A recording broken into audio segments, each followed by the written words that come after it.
Right. Let's give it the few seconds so that people can actually jump in. And we will get started today. Welcome everybody to today's ACTS webinar in partnership with SOS UK. Students as Partners for Sustainability, a case study on Murdoch University's role in shaping responsible futures. My name is Rhiannon Boyd. I'm the CEO of ACTS, and I'm really grateful to be here hosting today's session. I want to thank you all for joining us wherever you're joining from. Australia, New Zealand, or internationally. We've got Sonya here joining us from the UK, nice and very early in the morning for her, middle of the night.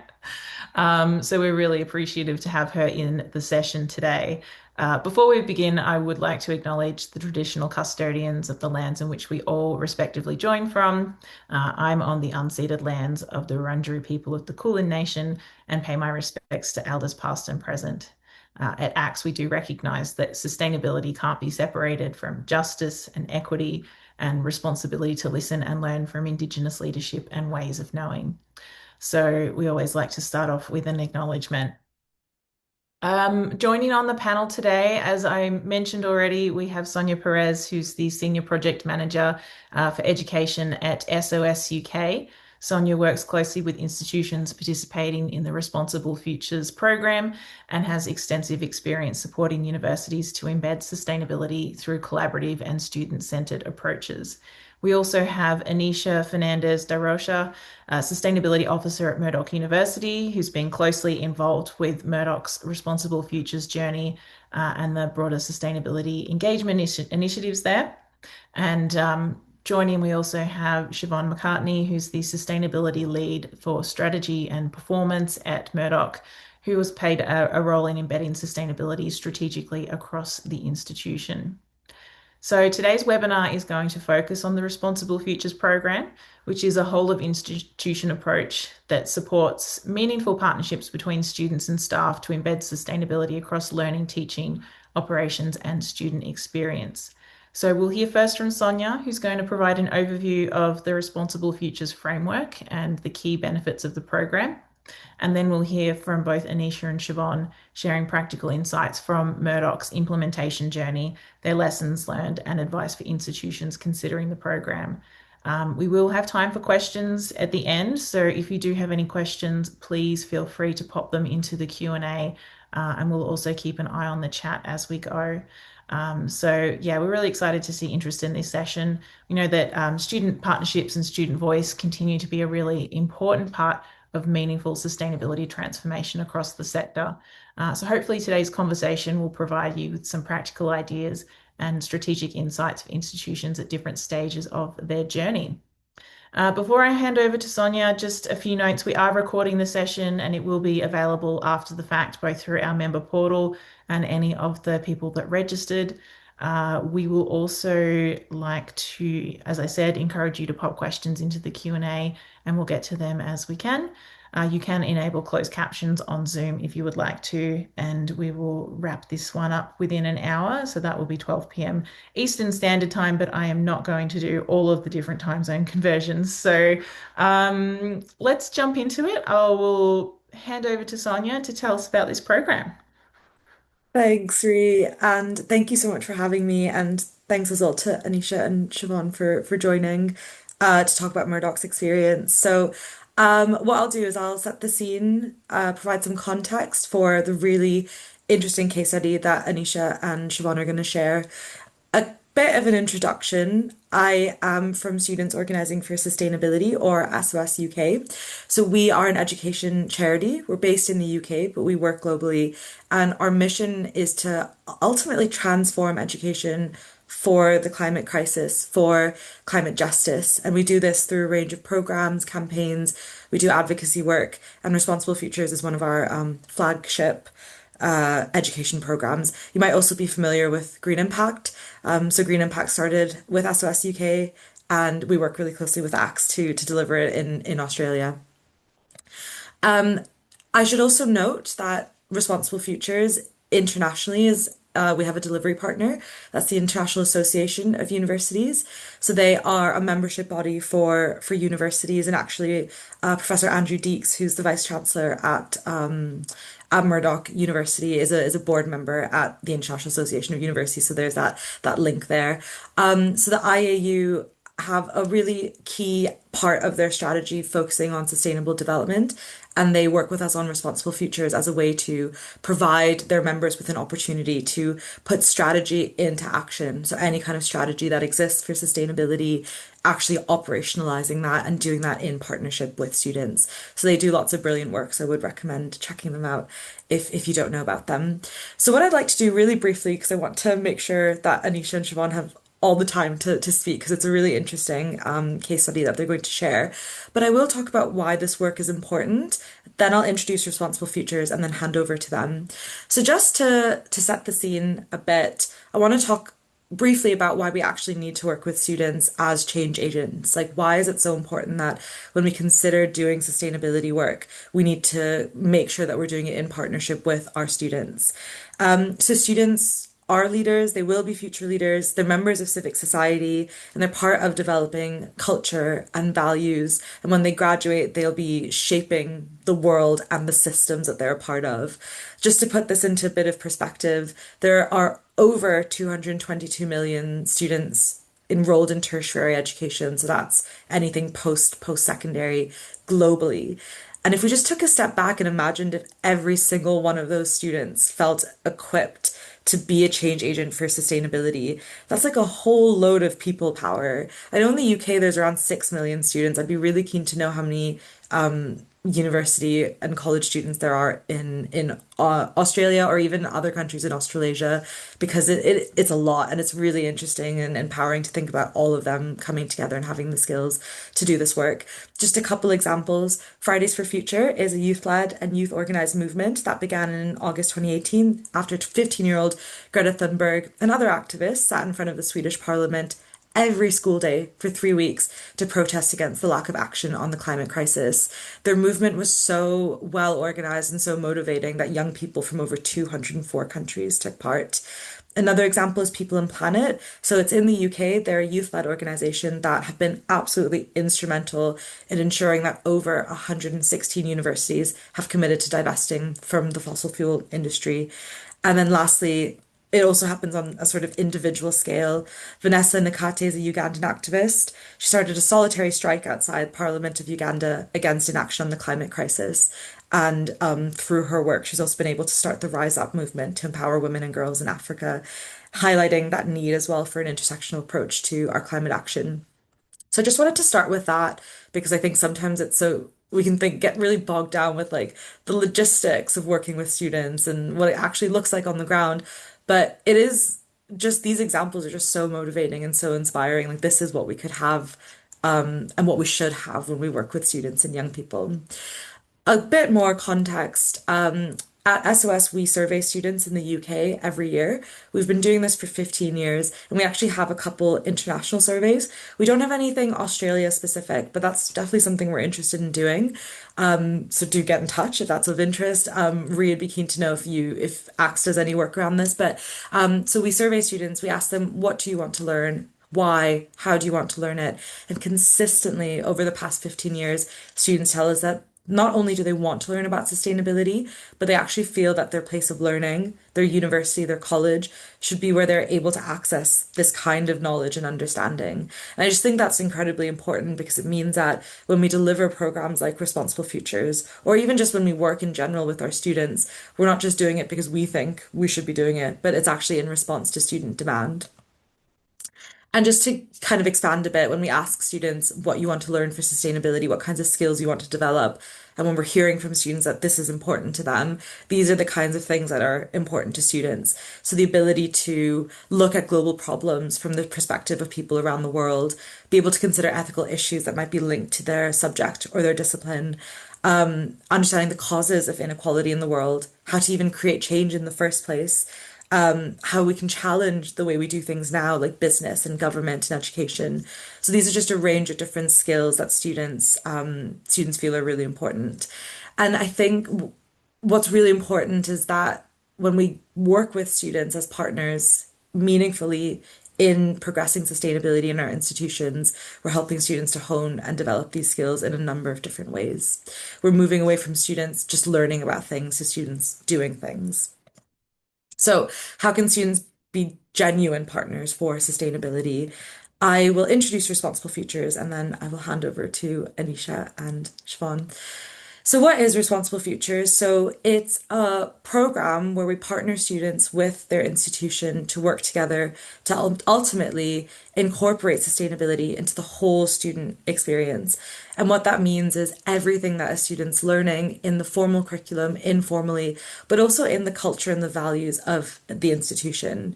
So the way it works is it's a cyclical program. We work with an institution to join Responsible Futures. There is a framework, a tried and tested framework of criteria that's been honed over the past decade. And with the international program, it's been developed with our pilot institutions, including Murdoch University. And the criteria within the framework support actions and changes and initiatives and lenses for education for sustainable development at the institution and supports these changes to take place at all levels, from the top down to the bottom up, and importantly, in partnership with students.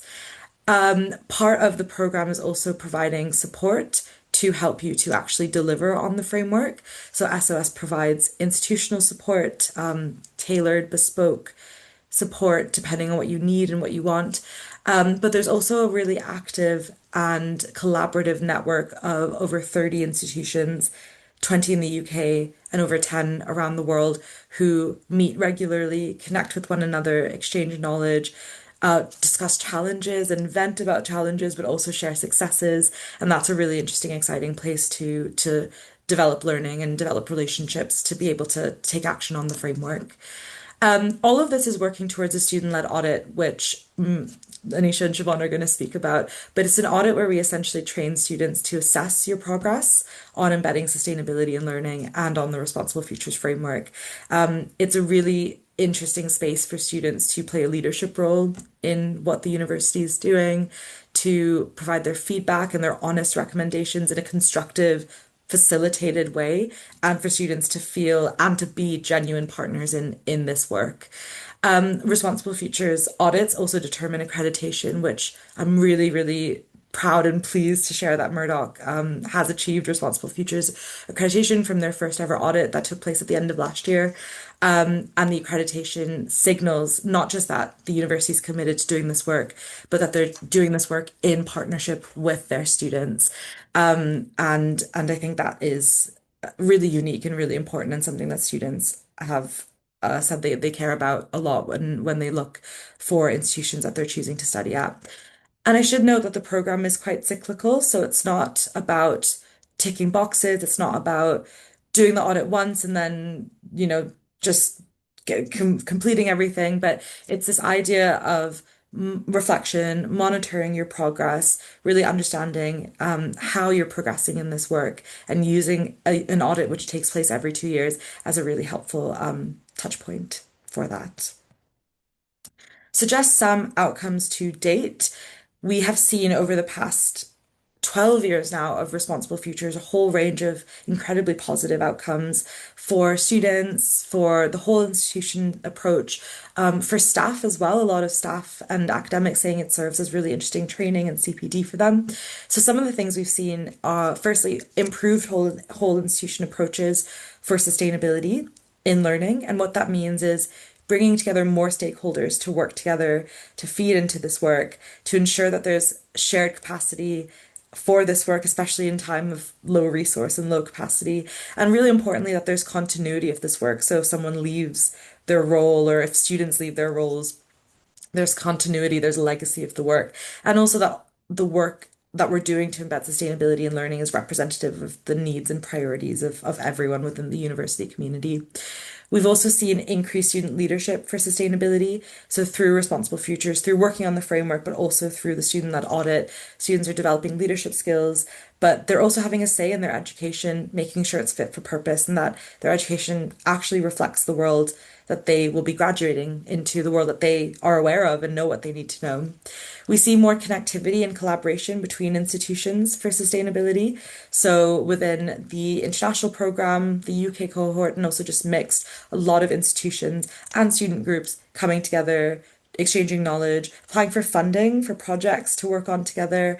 Last year, we held a student symposium where we had students from Responsible Futures institutions present their work to over 100 attendees. So just things like that, really convening people who are doing this important work to learn from one another and make those connections. We see more innovative initiatives for sustainability and learning, interdisciplinary learning, experiential learning, decolonizing education, which I know is the Australian context is really interesting. I'm from Canada, which is a settler colonial country, very similar context, and there's a lot of really interesting stuff around decolonizing and decarbonizing education within and amongst Responsible Futures institutions. And then lastly, just more buy-in for embedding sustainability in learning. So ensuring that through this Responsible Futures framework, through the accreditation and audit process, that folks who might not really value this work or might not see it as important, actually, because it's an audit, because it's an accreditation, start to care about it a bit more and more and more. And eventually, we have buy-in from across the institution. So that is always really, to me, very motivating to see. Just a couple more slides from me. This is from Anne Fu, who is a student at the Queen's University Student Government. So Queen's University is a university in Canada. And Anne was involved in the university's first Responsible Futures audit. She said, as a student leader at Queen's, I know that undergraduates like us play a critical role in addressing the climate crisis. Responsible Futures has been indispensable in helping our university assess its progress in sustainability across our institution, while also highlighting paths for future advancement. Its focus on engaging students at all levels of the audit speaks to its faith in young people's leadership abilities and ensures they're equipped with the skills to make real change on their campuses and in their communities. And I really like that because I think that's absolutely true. Like, I believe in young people, we believe in young people, we believe in students, and we know that they should have the opportunity to play a meaningful role in this work that we're all doing. So, just in terms of what the next steps are, we're really keen to work with more Australian universities and universities in New Zealand and other countries in Australasia. We have responsible, so the program runs throughout the year, and we're really open to discussing if you have any questions about what that might look like. There is a fee associated with it. It starts at 4,600 Australian dollars, but there's a tiered approach, so it goes up and down depending on your needs. But we're just really keen to work with institutions that could benefit from Responsible Futures. So if you do have any issues, if you have any challenges, which I know is really prevalent in Australia as it is in the UK at the moment, we just want to have really honest, open conversations about how you're feeling. If you think this could be a useful program, just get in touch and we can chat through it. But just in terms of what the program actually entails, you'll have access to the Responsible Futures online framework, which is a really honed framework for tried and tested, good practice of what sustainability and learning looks like, as well as a resource bank. There's the global network learning that we facilitate and a whole range of resources around that. You get support from SOS, so you have an assigned project manager who can help with anything you need, the 2-day student audit and the report, the accreditation and ongoing support from SOS and IAU. So a lot packed into Responsible Futures membership, which I hope might be of interest to you or might come across as something that could be really helpful to the work you're trying to do. So I'll stop there because I think what Anisha and Siobhan are gonna share will really bring this to life and give you an idea of how it actually looks on the ground in a university context. So over to you, Anisha and Siobhan.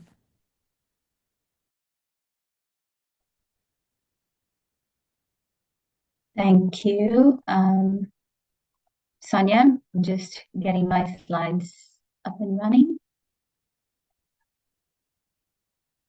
And hope you can see this full screen.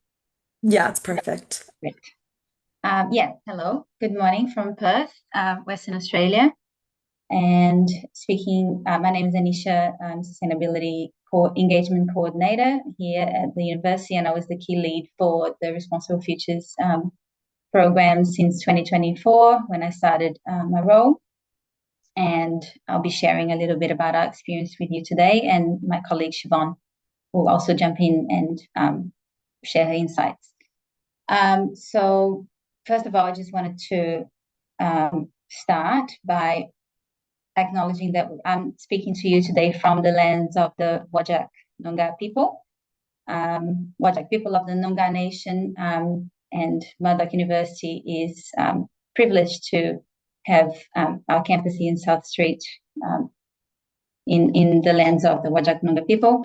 And just wanted to remind everyone and stop for a moment to recognize that it is Reconciliation Week here in Australia, National Reconciliation Week.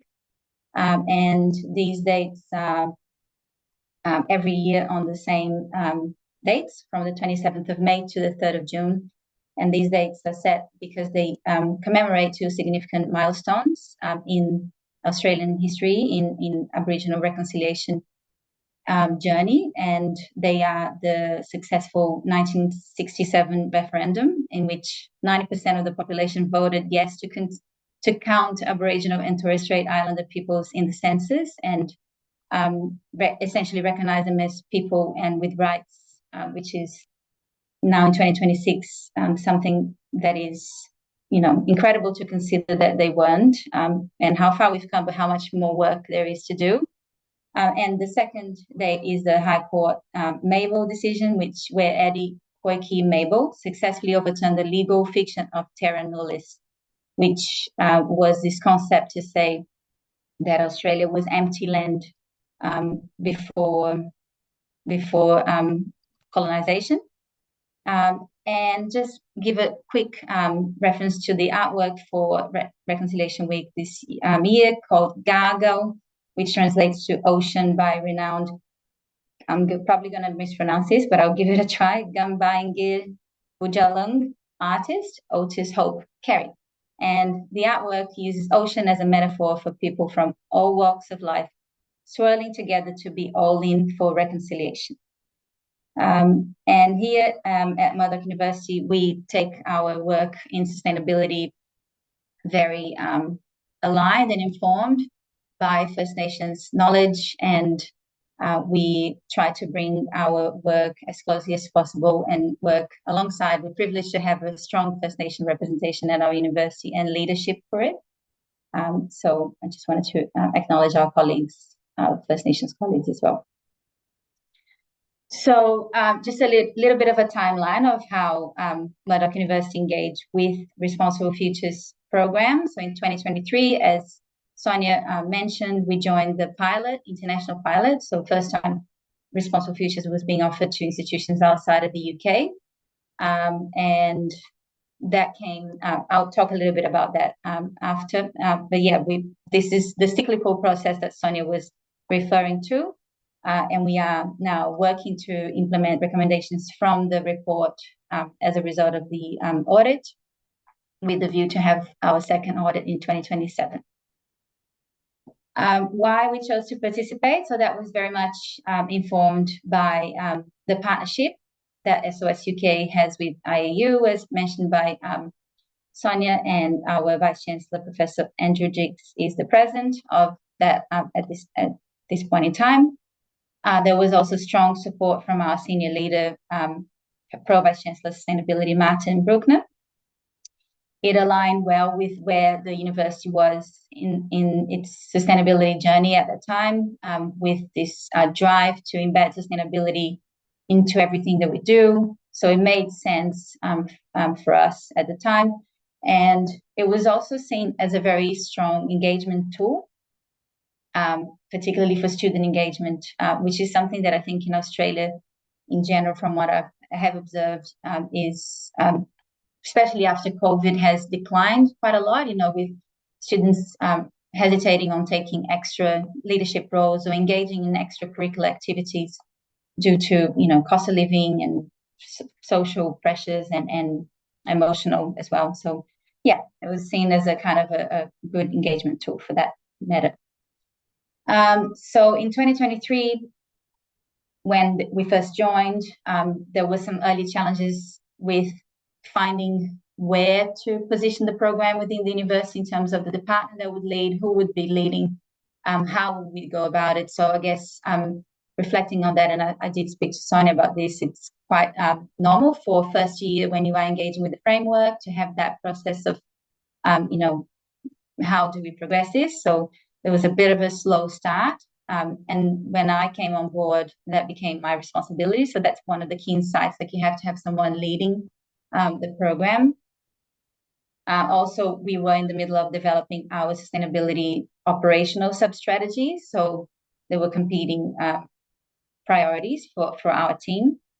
And we did, to meet the pilot deadline, we did put in some effort, and we completed the evidence gathering between Siobhan and I mainly, which is, I'll talk about it in the next slide, but I think it's different to the recommendation that Responsible Futures gives, because, I'll talk about it in the next slide, actually. So the student-led audit, Responsible Futures recommends recruiting between 10 and 12 students, so giving you a little bit of like practical insight of what it looks like on the ground. It is a great paid sustainability opportunity for students, so it's highly encouraged and preferred over having this as a volunteer work. So finding mechanisms within your institution that you can have that paid recognition for students participating is essential. And the way we went about, because our team didn't have any students on our payroll, we advertised to the existing pool of casual student staffs working within the university, and that reduced our admin work in terms of going through a whole recruitment process, and allowed us to offer the opportunity to students from diverse backgrounds who probably wouldn't necessarily be working with sustainability, and that was a really interesting experience as well.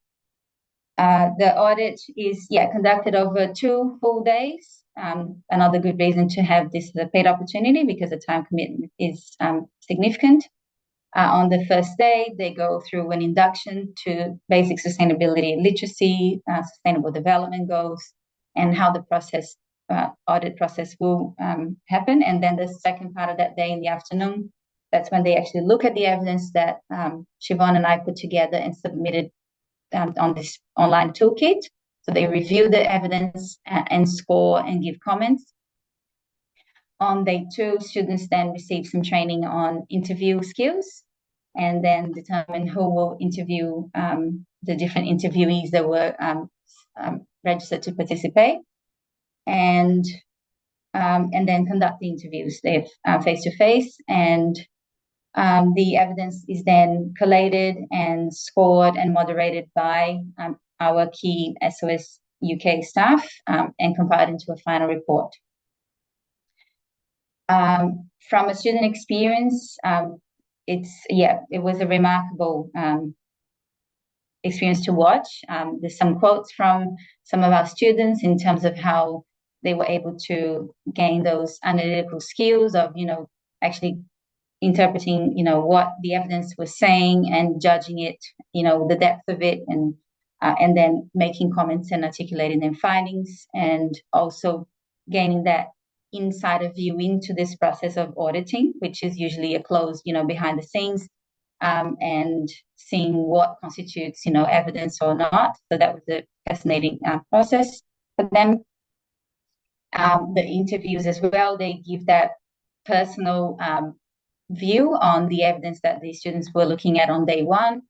The key individuals they recommend, SOS-UK recommends 3 representatives, 1 from our student union guild, a senior leader from the institution, and key member related to teaching and learning and sustainability. In our case, our senior leader was the Vice Chancellor himself. We had the president of the guild as our student representative, with the sustainability elected rep as well. And we had a lecturer from the School of Business as our key teaching and learning rep. And yeah, here's the photo of what the audit looked like. It was facilitated online by Oliver, our key contact. We're proud to say that the technology worked smoothly. There were no issues. And yeah, it was. So yeah, reflecting on key outcomes and benefits from an institutional point of view, as Sonia mentioned, we did receive accreditation, and the final report is uploaded to our website. The link is at the bottom. I think we're happy to share the slides afterwards, or even put the link in the chat after I finish. And something that stayed after the audit, and we keep working to maintain, is our strengthened relationship with the guild, because prior to that, it was a bit, it fluctuates a bit, the strength of that relationship. And I think after the audit, we have been in constant communication, and that's something that is really valuable as the body that represents, student voice within the university. There was increased awareness for, through our internal comms, for what's happening, what are the initiatives, and also from reputation and visibility as well. That other link at the bottom is to a news article in the University Matters news, reflecting on the audit process. There were also some deep benefits for those involved in the process. And, for us, for myself, for Siobhan, learning from that best practice that has been progressed in the UK for a decade, how practitioners in sustainability and education working to progress the agenda of education for sustainable development. That was really inspiring to see how engagement initiatives, for me, for my personal portfolio, which is engagement, what sort of initiatives have worked and why they have worked, and try to learn from that and implement this here. And from an individual point of view as well, for the auditors, it was a key personal and professional experience. Key challenges and lessons learned. It was this is the aspect that I was going to reflect before, which is how to engage students in the process of gathering the evidence. The process that we chose to go about was a centralized approach, which is different to the Responsible Futures recommendation, which is to have this cross-sectional working group involving various stakeholders from across the university.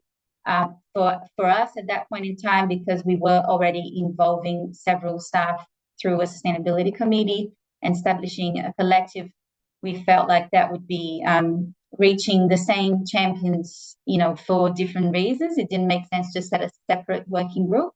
And from that point of view of also learning what it looks like to run this for the first time, for us, it made sense to do that centralized approach to gathering evidence.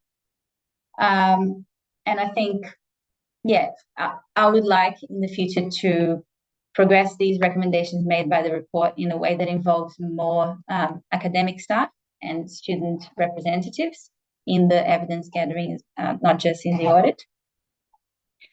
A key insight as well is that I know that a lot of ex-members are mostly operational sustainability staff, with some obviously in teaching and learning, but the Responsible Futures does, even though it does ask questions that you could submit evidence that relate to operational sustainability, the focus is on progressing education for sustainable development. So how do we integrate sustainability into formal and informal curriculum and student experience? So this aspect makes that program a lot more valuable from that learning for teaching and learning and student engagement, and potentially, depending on where you are in your journey of sustainability in your institution, less valuable from an operational point of view, which is our role, Siobhan and I. Sorry, Siobhan, did I just run with it? No, yeah, go for it. I know that's absolutely fine. You're doing a very solid job of going through the slides. Yeah. I got totally absorbed talking about a centralized approach. So the decision to participate, in the program will be entirely dependent on your institution's context. We're happy to share more insights and answer questions in after this. It does help with building that buy-in and like educating staff on what it even looks like to have sustainability included across the curriculum, including disciplines that are not usually typically considering sustainability as a learning outcome, as an important aspect. It is holistic, so it's not just environmental sustainability, but also social justice issues as well. And I think one of the key insights that we're kind of coming to realize now is that we've led this from our operational perspective, but we're starting to think that, where should the carriage of the program sit? So I would encourage you, if you're considering embarking on this program, to think, where does it make sense for that to come, and where does that workload to lead on this should come from? Thank you. That's me. And I'll stop sharing.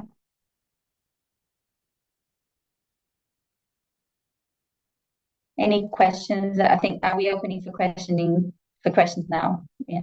Yeah, I think I'll just jump in. And Siobhan, is there anything you want to add to that? Before we... No, that was a very solid, that kind of thorough sharing of our experience. And Anisha is very well placed to share. As she said, she did lead that. She was the lead, and I supported. So happy to kind of open it up to questions, and if anyone has specific questions about how it might work in their university or. I'd like to jump in something that Anisha, you touched on right at the end there, and maybe Sonya can give a bit more context around where ownership of responsible futures does typically sit outside of in the UK programs that you run and the other international programs. Is it driven from a different part than operations, facilities, estates? Yeah, I think this is such an interesting point, and something that Anisha and I were talking about my time morning, your afternoon. But I think it can look, because the program's so holistic, it can actually look different, and sometimes it really just depends on where the money, like where the funding is or where the capacity is. So historically, what's happened is a lot of institutions have paid for responsible futures through sustainability budgets, and then they'll have two leads, an academic lead and someone within like a sustainability office, so maybe slightly more operational or estates focused. But we're seeing that there are now newer institutions that are signing up, might have a just focus within teaching and learning or the academic side of things. Sometimes it might just be within student engagement. So we have a couple international institutions where it's entirely focused within their engagement work. There is an institution we work with where it's focused within their internationalization work. So it really, like Anisha had said, like it's so institution specific, and that's like a really key aspect of the program. Like we're not doing like a one size fits all kind of approach. Like we're really working with each individual institution to kind of see how things work best and how they look within each institutional context. So it's not really giving you a clear answer necessarily, but I guess just to say that it depends on where the capacity is, where the budget is, what your strategy is saying. Does your strategy include a lot of resourcing for sustainability within estates? And can responsible futures fit within that? Or is there a strong focus within teaching and learning? So one thing I guess I'd be happy to offer to institutions here is a chat to talk through that, so you can get a clear understanding of where it might be able to sit best within your institution. Mm. Yeah, I think for us at the time, it made sense for our operations type team, so the Office of the Pro Vice Chancellor Sustainability, to lead this. But now we're, a few years into our journey, a little more mature. We have a good sense of what that program looks like in practice. And so a handover to a more teaching and learning, or a more kind of teaching and learning led approach, and us supporting approach, I think would actually work really well, because you do want those insights to feed into the university's the university strategy. So making sure that there's a good link between the teaching and learning aspect and the broader, sustainability strategy. It makes sense. And I think because of this program's focus on education for sustainable development, which is different to other types of university kind of accreditation type processes in accreditation frameworks and sustainability, it does make sense for there to be a really strong kind of lead in the teaching and learning space. And we are in conversation with the teaching and learning space, but I think getting them to take more of a lead makes sense because they have more capacity and ability to embed sustainability across the curriculum. I just want to add, like, I think it's such a interesting reflection that when you first joined, it felt right for it to sit in one space, and now going through it, you feel like it makes sense for it to sit elsewhere. And I just think that is kind of the beauty of sustainability work in general, that we're constantly kind of like reevaluating and learning and making things kind of work where they might make sense in any given year. And I just think that's absolutely part of the program. So it's just great that you're able to reflect on that and kind of get that sense. And just one more thing, I suppose in what we often see as well is so say if it sits in teaching and learning, the teaching and learning like committee might have a responsible futures subgroup, and within that subgroup there would be representation from teaching and learning, from estates, from students, from marketing and communications, from careers. So the idea is that everyone gets involved, but you're absolutely right, Siobhan and Anisha, there needs to be that lead, and oftentimes it is within teaching and learning. Yeah. There's a question in the chat. I think the first one, Elaine, is more for Sonya, and she did put the link to Responsible Futures UK. And yeah, I'm sure she's best placed to answer how to find more information about how to join the program. But in terms of for Sandra, how did you bring all the stakeholders together and any tips?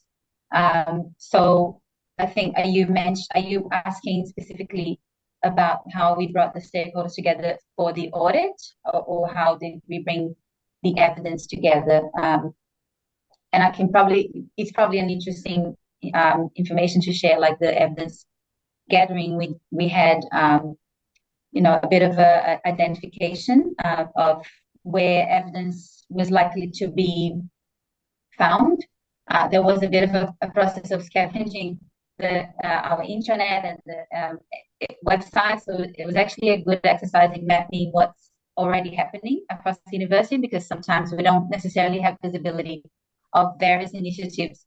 And I think it happens a lot here. I don't know how it is in other institutions. Like, there's so much happening at the same time. Not everything gets the same visibility or exposure. So it was a good exercise in finding out, things that I didn't know about the institution, and then reaching out to, people who were well placed to provide evidence for that. And there was direct email, really trying to be really clear on what we were asking of that stakeholder, understanding that people have limited time and assigning extra time to gather, evidence that may not be all readily collated, in a easy to submit document. And for the audit process, I think, I spoke about how we recruited the students. The Vice Chancellor was on board, the Guild, and it was communication and inviting them to our Sustainability Collective meeting. And we also, throughout the first year, held a few webinars and information sessions with students. And also it was a topic that was held in conversation with our Sustainability Committee. So the third interviewee, President Sampson, she is part of our committee. So I think there is no, it's not a prescriptive way to go about. Like, it really depends on your context. But I hope that answers the questions. And I have a follow-up to that one. For your experience at Murdoch specifically, now that you've gone through a full cycle of the program, if you were to go back to the start again, is there anything that you would do differently, really picking up those learnings for other institutions that may be interested in taking this on? Is there anything that you've like, oh, okay, now that we've done it, we can reflect back and go, oh, we do this a bit differently? I think, yeah, I think engaging with that teaching and learning space earlier on. But as I said, and every university has a bit of a different context, and some universities may be a little further in their kind of sustainability journey, and so might already have those really good contacts and a good way of working with the teaching and learning team. But I think it would have been a benefit to be able to have identified a key person within that team, and the challenge is resourcing, essentially, because that person not only needs to be identified but needs to be available, essentially. So it was really about the decision for us to progress the work was about the fact that we had the capacity and I suppose the responsibility within the university for sustainability. But being able to have that conversation now, which we're kind of engaging in, who is going to lead that process in 2027, where we definitely we'll be looking for the teaching and learning space to lead that work, and we're happy to kind of support that. But it makes sense because it is a education for sustainable development focused program. It makes sense for it to sit in that space. And definitely we now actually through that accreditation process and through the amazing work that Anisha is doing with engaging students, we, over the last few years, we have built a really good network of, of students, understanding who our students are, who are really active in the sustainability space. And so we would definitely include those students and aim to include those students earlier on in the process, and not, in the evidence gathering stage and not just in the auditing stage. So that, that would be, they would be kind of two key changes that we'd make, and we'll do that moving forward. Yeah, in fact, my mute now. One sort of positive effect of having the students hired for the audit is that many of them have stayed connected to our office and now are doing casual work as sustainability ambassadors. And I have two of those ambassadors helping me to collate now the findings and the recommendations from the report. So that has created a space for student engagement that wasn't there before. It created a path, for student engagement, and and drawn resource, to fund those roles. So yeah, that is a key benefit. Yeah. And I just noticed Sandra put in the chat a comment about setting up a community of practice at Swinburne, and that is actually something that we have also done here. So now we do have that kind of a space where we can raise responsible futures, continue to discuss how do we embed education for sustainable development at the university, because majority of that community of practice are academics, but our team leads that community of practice. So our Pro Vice Chancellor Martin Bruckner leads that. So we do now have a better kind of connection and synergy between the different aspects of the university. And but yeah, I totally agree that that community of practice is a really great space of being able to progress the work outside of that accreditation period, because you do the work, you gather the evidence, you do that student-led accreditation, and then throughout the year you're working on kind of embedding some of the feedback that SOS provides, and also some of the reflections that you've made yourself about how you can further embed sustainability in the curriculum.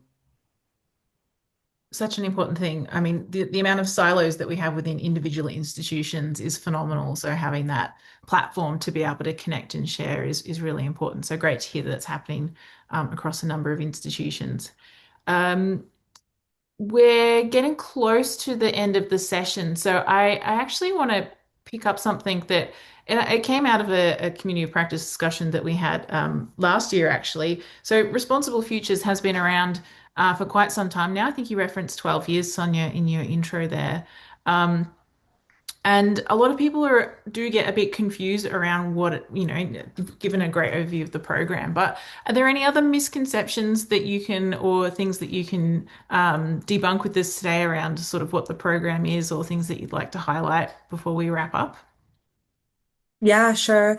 I think one of the main things is that I think a lot of institutions feel they have to be at like a very specific part of their sustainability journey to engage with responsible futures, or even sometimes they feel like they're already, doing a lot around sustainability. So what more can the program add? And I think just a key thing is that it is really designed and set up for institutions at like very, very different stages of their sustainability journey to like make use of the program. And one thing you had said, Anisha, was that like part of your work on the framework was actually also just like uncovering all the things that is already happening at Murdoch that you didn't know about that is actually really important to your work and you could really make use of.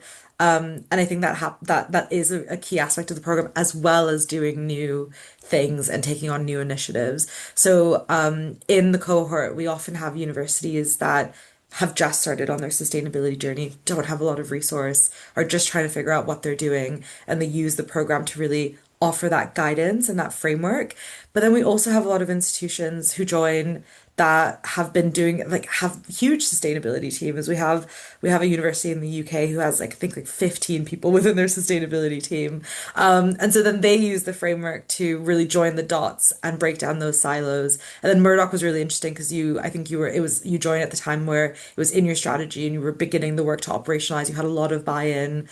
And you just needed a way to kind of bring in that student engagement. So lots of different types of universities with different types of challenges get involved in the program and make use of it. So I think just to answer your question, really, like I think the thing I'm trying to debunk is that you have to be working on a specific thing at a specific time to make use of the program, and it's actually just designed to be helpful in a whole range of different circumstances. Awesome. Thank you so much. All right. Well, I think I've just picked up a comment. UniMalp has appointed deans of sustainability in each faculty. There you go. We Haven't have heard. talked about that. We have deans of engagement, and we have equity, diversity, and inclusion deans, or deans of equity, maybe. And we have talked about deans for sustainability. Yeah, so that is something because, yeah, in the academic space, unless everyone, there's obviously the people who have goodwill and just will kind of like take that extra time to do whatever they can to embed sustainability within their curriculum. But then everyone is busy, it's kind of a time poor environment.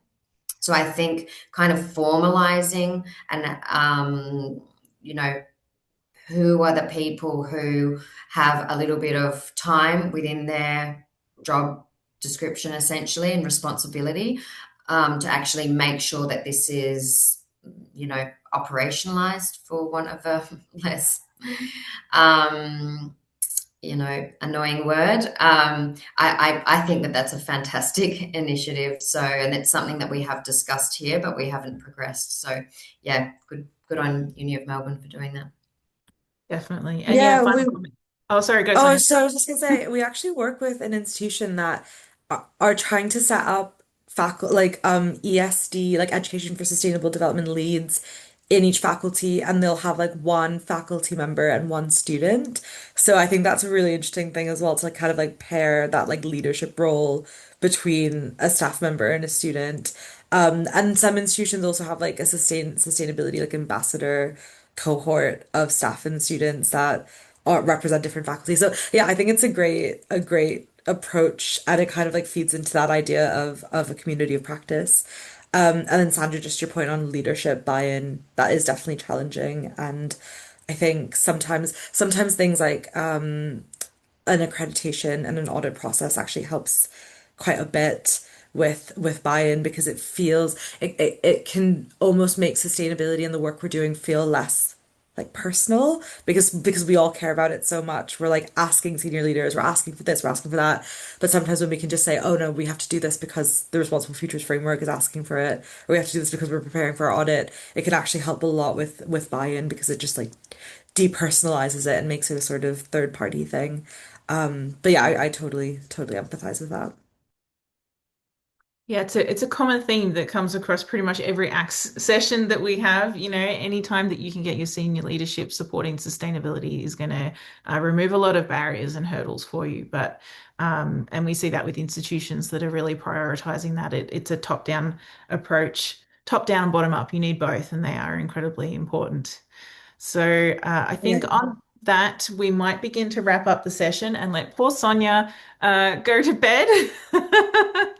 I think just have Um, one point about getting buy-in. I think one of the key pieces of evidence that Responsible Futures uses is demand from students themselves to have the those learning outcomes integrated into their courses, so they don't have to go out of their way to learn, their technical course plus sustainability skills, so that it's all integrated. And I think it's just a practical common sense approach as well. And we were talking about this in the last cohort. It's just good education. It's not even talking about this fuzzy, greenies. It's now becoming just good education that is driven by market demand from employability point of view. So really like not just trying to sell this as a sustainability program, but something that is actually adding value to our graduates' education and outcomes. Yeah. And I think from the X survey and the survey that we also probably embarking soon, that trying to capture internal demand from institutions could be a data that supports, work in this space. Yeah. Absolutely. Yeah. And Sonia, you referenced at the beginning of the session that the surveying that you do around students and sustainability is one that we use really regularly, and it's incredibly valuable to have those statistics around what students want. So we quote that quite often. And yeah, there's a work that we're doing within the ACS community at the moment around developing our own benchmarking surveys for sustainability literacy and sustainability culture in institutions, which will hopefully help drive that from a data perspective, that want from our students. And, they are ultimately why we exist as institutions. So we need to be addressing what they want to see in the future. Okay, I will wrap up now. So thank you everybody for joining us in the live session. For anybody that's watching the recording later down the track, I hope you found the information really useful. I will share Sonia's details around with everybody. If you want to learn more about Responsible Futures and the program, please do reach out to her. Thanks to Anisha and Siobhan for sharing your experiences in implementing? Is that even a word? No. Implementing responsible futures. And yeah, really keen to see how that progresses at your institution. So thank you, everyone. And I'm sure we will see you at another ACS event in the not too distant future. Thanks, Thank you. everyone. Thanks, everyone. Thank you.